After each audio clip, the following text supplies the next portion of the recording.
ये क्या? जगन्नाथ जी कटहल चुरा के क्यों भाग रहे हैं? जानने के लिए सुनिए ये कथा।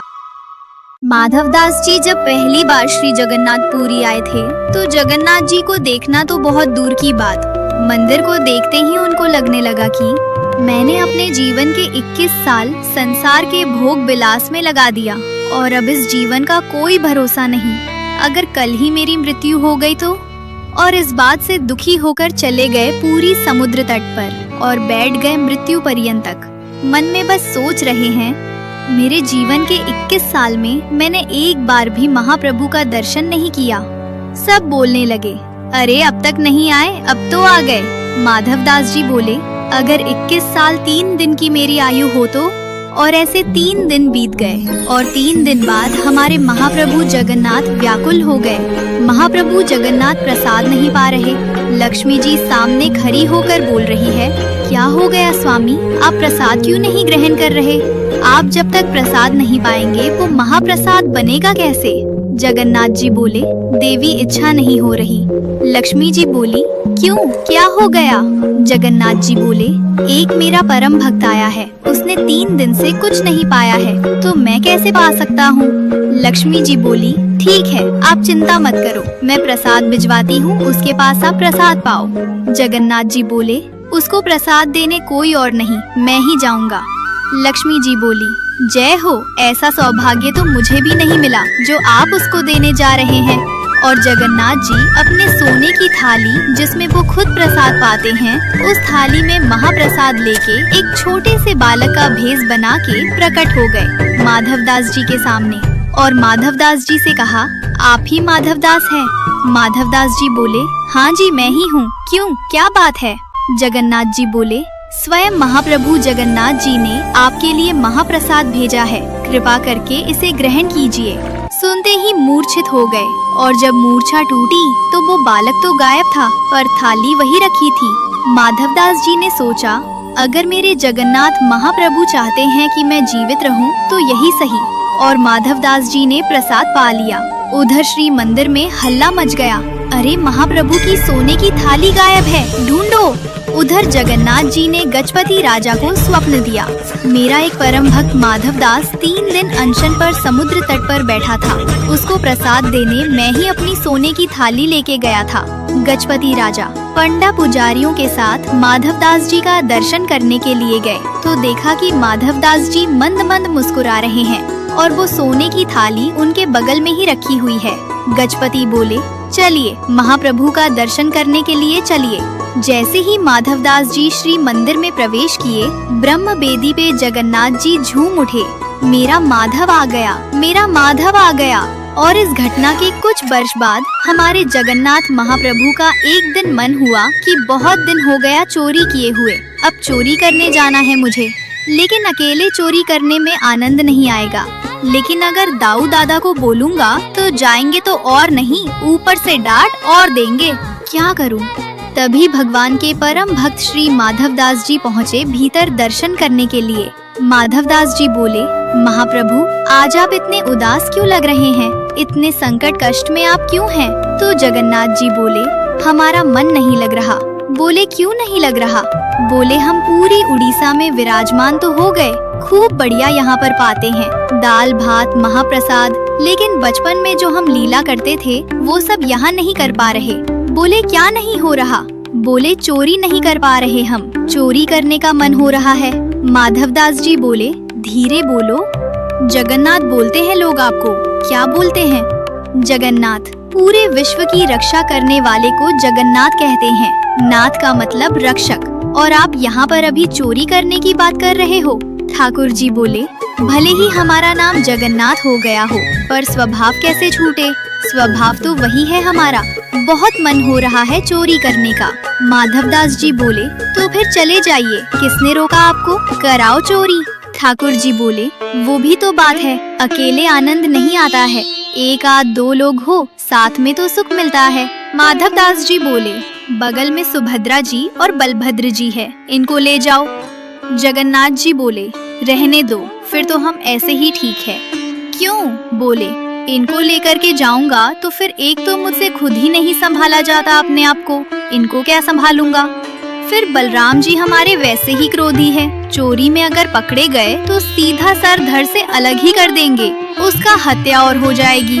और तो और बलराम जी तो ऐसे हैं, मैंने अगर इनसे कह दिए कि चोरी करने जाना है तो पहले तो मुझे ही चार सुनाएंगे और थोड़ा भी शर्म नहीं आता। इतना बड़ा हो गया है, भगवान बन गया है, सब तुझे आकर प्रणाम करते हैं, फिर भी चोरी करना नहीं छोड़ा। चार तो मुझे सुनाएंगे और फिर उसके बाद चोरी करने का मन बना भी दूंगा तो बलभद्र जी बड़देव हैं, इनको बड़े देवता माना जाता है। अगर मैंने इनसे कह दी कि मुझे चोरी करनी है तो बलराम जी पूरी जगन्नाथपुरी को बुला लेंगे और सबसे कहेंगे हमारो लाला चोरी करने आएगा, व्यवस्था करो। ऐसी चोरी की क्या, फिर हमको सुख तो मिलेगा नहीं। बेचारे वहाँ जहाँ हम चोरी करने जाएंगे सब बेचारे कहेंगे लाला चोरी कर लो, आ जाओ हमारे घर आ जाओ, चोरी कर लो। दाऊ दादा के हल से इतना डरेंगे सब, हमको सुख नहीं मिलेगा। माधव दास जी बोले, तो फिर अब चोर कहाँ से लाऊं आपके लिए, किसको ले आऊं, किसके साथ जाओगे चोरी करने? तो जगन्नाथ जी मंद मंद मुस्काई के बोले, तुम बढ़िया हो, तुम चलो, तुम साथ दो तो हम कर लेंगे। माधव दास जी बोले, वयोवृद्ध शरीर है मेरा, वयोवृद्ध बूढ़े आदमी के संग क्या चोरी करोगे आप? ठाकुर जी बोले, वो सब हम करवा लेंगे, तुम बस हाँ कर दो। माधव दास जी बोले, नियम तो बता दो, हमने कभी चोरी करी नहीं, हमको पता नहीं है। तो जगन्नाथ जी बोले, सबसे पहला नियम, बोले क्या, फुर्ती रखनी है, लेकिन फुर्ती में आवाज नहीं करनी है, मतलब गति तो तेज हो, पर जैसे हम चलते हैं तो हमारे पैरों की आवाज आती, हाथों की आवाज आती, कपड़ों की आवाज आती है, वैसे आवाज नहीं आनी चाहिए, फुर्ती भी हो और आवाज ना हो, पहला नियम। और दूसरी बात, पलके नहीं झपकनी, नेत्र खोल के रखने हैं, कान खोल के रखने हैं, ध्यान रखना कहीं से कोई आ नहीं जाए। बोले अच्छा, और कोई नियम? बोले ये दो तुम निभा लेना, बाकी मैं संभाल लूंगा, चलो। माधव दास जी बोले, कहाँ जाएंगे चोरी करने? जगन्नाथ जी बोले, ये जो राजा हैं जगन्नाथपुरी के, इनके बगीचा में खूब सुंदर सुंदर कटहल होते हैं, और देखो ये हमारे लिए भोग लगाने भेजते नहीं हैं, हमको कटहल खाने का मन कर रहा है, कटहल की चोरी करके आएंगे। माधव दास जी बोले, इतना सब कुछ करने की क्या आवश्यकता है, हम राजा जी को पत्र भेज देते हैं, वो कटहल भिजवा देंगे, कल कटहल ही कटहल पाना आप। अरे माधव दास, फिर तुम वही बात कर रहे हो, तुम कटहल मंगाओ, चलो कह दो राजा से कल एक कटहल भेजो। कटहल आया, बोले अब उसकी सब्जी बनाओ, सब्जी बनाओ, अब हमने पा ली, अब तुम पाओ, पा लिया, बोले अब स्वाद मिल गया, बोले हाँ, अब तुम चोरी वाली कटहल का स्वाद देखना, इससे दुगना होगा, अब ये जो सुख मिला है ये फीका लगेगा उसके आगे, इसलिए अब चोरी करने चलो। माधव दास जी बोले, ठीक है, मैं रात में सिंह द्वार पर मिलूंगा। सिंह द्वार पर नहीं, दक्षिण द्वार पर मिलना, दक्षिण द्वार पर। माधव दास जी बाहर प्रतीक्षा कर रहे हैं, रात्रि में ठाकुर जी आए, चुपचाप छोटे से लाला बन गए, बड़े बड़े नेत्र हैं, काले ठाकुर जी और सुंदर, एक पोशाक धारण करके आए। माधव दास जी ने अपने कंधे पर बिठा लिया उनको, और श्री जगन्नाथ जी जा रहे हैं चोरी करने। राजा के बगीचा में पहुँचे, जगन्नाथ जी बोले, देखो सामने कटहल का पेड़ है, वहाँ चलो। पहुँच गए बगीचा में, अंदर अंदर जाकर के जगन्नाथ जी उतर गए नीचे। ठाकुर जी बोले, अब ऊपर चढ़ना पड़ेगा, ऊपर से कटहल तोड़नी पड़ेगी। तो माधव दास जी बोले, कौन से पेड़ पर चढ़ना है? अरे धीरे बोलो, कोई सुन लेगा, हम तुमसे पहले ही बोले, धीरे बोलना, क्या चिल्ला रहे हो? जैसे ही माधव दास जी बोले, कौन से पेड़ पर चढ़ना है, तो बगीचे का मालिक उठ गया, बोले, मैं बताता हूँ कौन से पेड़ पर चढ़ना, रुको। डंडा लेकर के आए, कहाँ हो तुम? अब जगन्नाथ जी माधव दास जी को छुपा रहे हैं, बोले कि इतना तेज क्यों बोलते हो, पहले ही कहा था आवाज नहीं करनी, देखो आ रहा है, ढूंढ रहा है हमको। कुछ देर बाद बगीचा का मालिक घूम के चला गया, वो उसको नहीं मिले। माधव दास जी बोले, अब क्या करना है? बोले, देखो पेड़ के ऊपर हम दोनों में से कोई एक चढ़ेगा और नीचे दूसरा, ऐसे करके लपकेगा, गिरेगा तो धम आवाज होगी, फिर से आ जाएगा माली। तो माधव दास जी बोले, आप तो लाला हो, इतना भारी आपका शरीर है, आप खुद ही धम से नहीं गिर जाओ, मैं चढ़ता हूँ ऊपर। ठाकुर जी बोले, तुम चढ़ो। हम पीताम्बरी करके खड़े हैं, हम ले लेंगे गोद में। ऊपर चढ़ गए माधवदास जी और कटहल लेकर के माधवदास जी ऊपर से चिल्ला के पूछे, कौन सा दूं, ये वाला कि वो वाला? ठाकुर जी बोले, तू खड़े रहे ऊपर ही। इतने में ही बगीचा वाला बोले, मैं बताता हूँ कौन सा। ठाकुर जी तो वहाँ से भाग गए। अब ऊपर से माधवदास जी कटहल गिरा रहे हैं। नीचे धम, अरे ये धम आवाज आ रही है, आप लपक नहीं रहे क्या? नीचे माली बोला, मैं लपकूंगा, आजा नीचे। माधवदास जी नीचे उतर करके आए। बेचारे ठाकुर जी तो भाग गए वहाँ से। माधवदास जी जैसे ही निकल करके नीचे आए, हाथ पांव बांध दिए। बोले, रुक जाओ, तुमको बताते हैं, सुबह होने दो। माधवदास जी इधर उधर देख रहे हैं। किसको ढूंढ रहे हो? बोले, एक और आए थे साथ में, उनको ढूंढ रहा हूँ, हमें तो कोई नहीं दिखा। वो तो अंतर ध्यान हो गए होंगे, सीधे मंदिर में जाकर खड़े हो गए। दूसरे दिन सुबह हुई। राजा को खबर मिली कि हमारे बगीचा में कोई चोर घुसे थे रात को। सुबह सुबह राजा बगीचा घूमने आता था, तो जैसे ही बगीचा में आया तो देखा माधवदास जी पेड़ से लटके पड़े हैं। राजा उनको गुरु मानता था।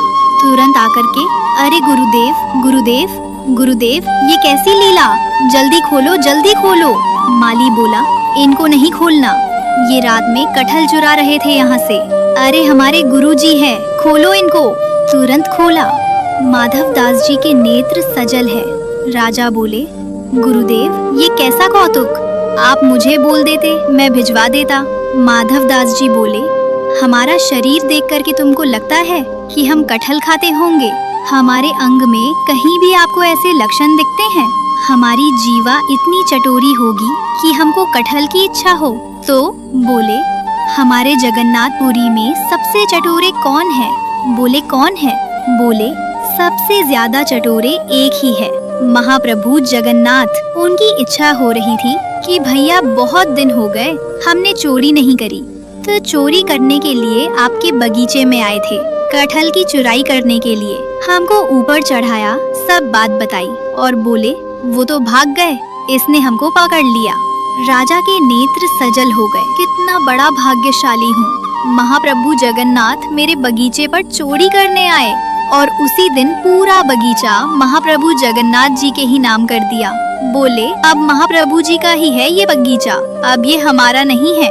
अब यहाँ जो भी सामग्री सब महाप्रभु जी की है। माधवदास जी बेचारे स्नान ध्यान करके निकले, समुद्र प्रणाम करने जाते रोज भोर में। जैसे ही समुद्र प्रणाम करने गए, सोई दूर देखा कालिया ठाकुर चलते हुए आ रहे हैं। माधवदास जी बोले, बहुत बढ़िया, भाग गए थे रात को? बोले, हम तो नहीं भागे, तुम चिल्ला क्यों रहे थे? माधवदास जी बोले, तुम्हारी इच्छा तो पूरी हो गई, चोरी करनी है चोरी करनी है, एक कटहल हाथ नहीं पड़ा आपके। बोले, अब क्या करें? बोले, चिंता मत करो, आप तो भाग गए थे और हम देखो रात में पिटे बंधे पूरा बगीचा आपके नाम करवा के आ गए। लो अब जाओ, खूब प्रेम से कटहल पाओ। ठाकुर जी बोले, माधव मन की मन में ही रह गई। बोले, चोरी हुई नहीं। बोले, तुम्हारे